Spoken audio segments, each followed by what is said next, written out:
Hello mga loves! Another day, another ganap na naman tayo for today's video.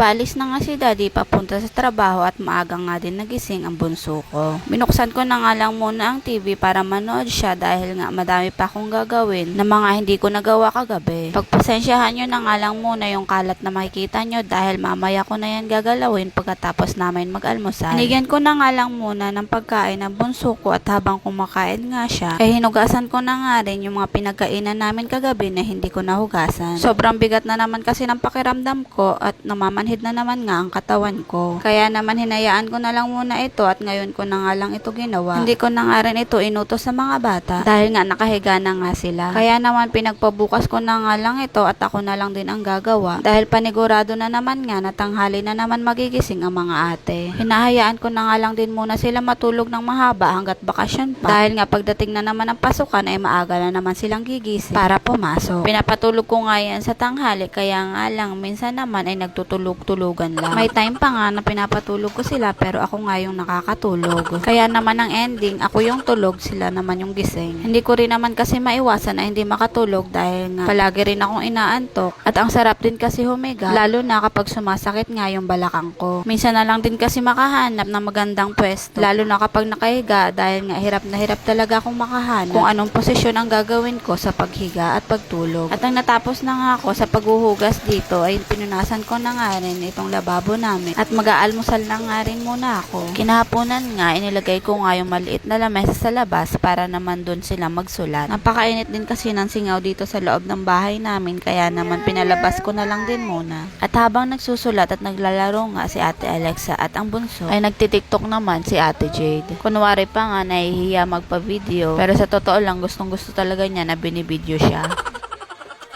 Hapon na din kasi na mga oras na to at hinihintay na lang din namin si Daddy na umuwi galing sa trabaho. Umupo-upo na nga lang din muna ako dito sa labas dahil nga wala na rin naman akong gagawin sa loob ng bahay. Yung maaga pa kasi para magsaing. Kaya naman tumambay na lang din muna ako dito sa labas kasama ng mga bata at binabantayan din sila habang naglalaro.